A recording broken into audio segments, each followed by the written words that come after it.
Umat Islam di Indonesia akan menjalankan ibadah puasa Ramadan 1445 Hijriah pada Maret 2024. Tapi, awal Ramadan antara Nahdlatul Ulama atau NU dengan Muhammadiyah diperkirakan berbeda.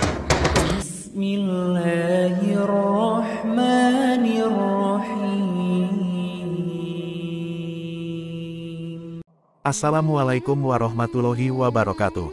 Sahabat beriman, Kementerian Agama telah menggelar sidang isbat pada sore ini, Minggu tanggal 11 Maret tahun 2024, untuk menentukan awal puasa 1 Ramadan 1445 Hijriah. Sidang isbat ini digelar sebagai salah satu layanan keagamaan bagi masyarakat, guna mendapatkan kepastian mengenai pelaksanaan ibadah bagi umat Islam di Indonesia.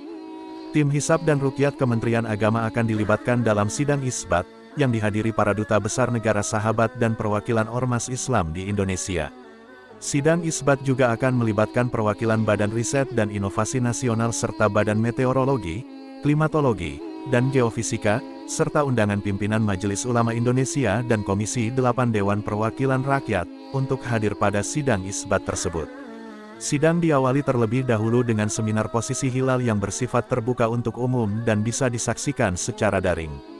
Total ada 134 titik pantauan hilal yang tersebar di seluruh wilayah Indonesia. Setelah seminar dan sidang isbat, Kementerian Agama kemudian melakukan konferensi penetapan 1 Ramadan 1445 Hijriah. Tahun ini, pemerintah mengumumkan awal Ramadan 2024 akan jatuh pada hari Selasa tanggal 12 Maret tahun 2024, berbeda dengan Muhammadiyah yang sudah menetapkan awal puasa pada Senin tanggal 11 Maret tahun 2024. Diketahui Muhammadiyah memakai metode full hisab atau perhitungan astronomis, dengan kondisi hilal atau bulan baru yang berada di bawah kriteria pemerintah dan Nahdlatul Ulama. Hal inilah yang kerap membuat perbedaan penetapan awal Ramadan hingga Idul Fitri. Sahabat beriman, terkait metode penetapan 1 Ramadan dan 1 Syawal, Ustadz Adi Hidayat mengatakan terdapat 2 metode yang bisa digunakan dalam penentuan tersebut. 2 metode tersebut adalah Ruqyatul Hilal dan Hisab. Metode Ruqyatul Hilal merupakan metode yang biasa dipraktekkan pada zaman Nabi Muhammad SAW, termasuk dalam menentukan waktu-waktu ibadah harian seperti sholat 5 waktu.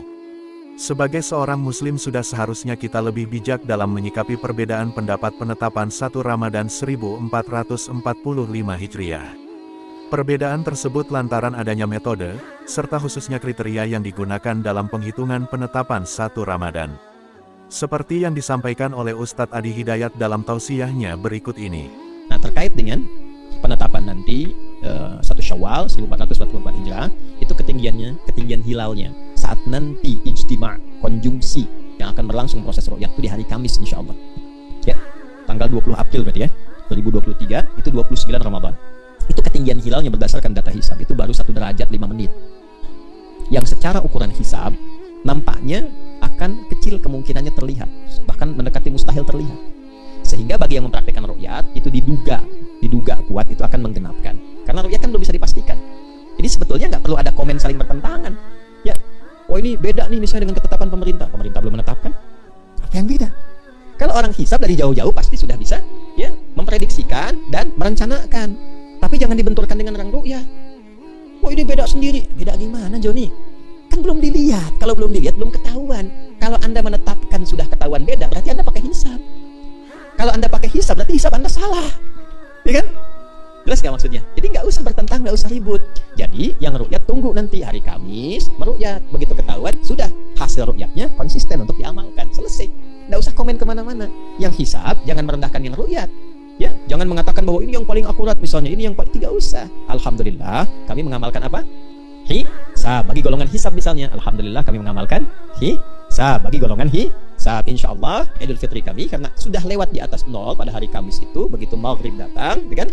Kemudian hilalnya sudah wujud, sudah ada, matahari terbenam, ya sebelum rembulan itu matahari terbenam, kemudian ketinggian 1 derajat sudah di atas ufuk, maka menetapkanlah hari Jumatnya 21 April itu sebagai hari baru, bulan baru berdasarkan penanggalan Hijriah 1 Syawal.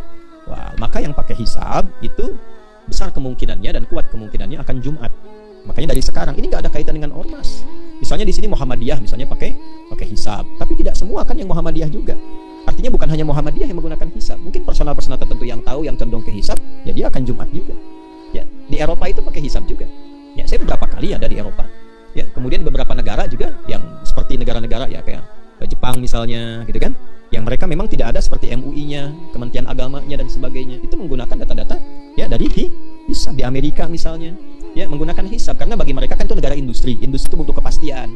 Ya, kapan ini pastinya Idul Fitrinya, Ramadannya kapan, sehingga bisa mereka menata aktivitas dalam dunia mereka, dunia dagangnya, dunia bisnisnya, dunia birokrasinya dari jauh hari udah ketahuan. Ya, kalau menggunakan ru'yat itu harus nunggu dulu. Sementara kan liburnya mesti pasti kapan kerja kapan libur.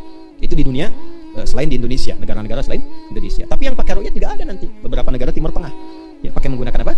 Ru'yat. Jadi tidak usah dipertentangkan. Jelas ya? Alhamdulillah. Jadi kalau memang akan Jumat sholat ya tidak perlu merasa kecil. Kalau sudah yakin jangan ada keraguan. Sholat ya sholat. Jelas? Lalu hormati yang Sabtu. Boleh jadi menggunakan tempat yang sama. Ya, di alun-alun misalnya kan, oh ini alun-alun lapangan besar, kebanggaan misalnya kan. Ya sudah.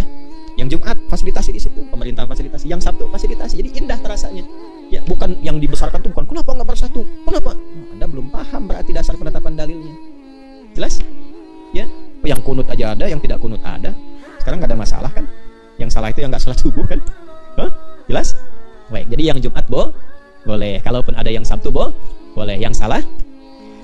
Bukan yang tidak sholat pun kan nggak salah karena itu sunnah kan? Hah? Nggak dosa kecuali kalau mengingkari sholatnya baru itu salah. Yang salah itu yang berselisih. Ya, mencari peluang untuk ribut ya di atas persoalan dalil yang memberikan kemudahan. Jelas? Semoga video ini bermanfaat bagi kita semua dan menambah tingkat keimanan kita kepada Allah Subhanahu wa Ta'ala. Wassalamualaikum warahmatullahi wabarakatuh.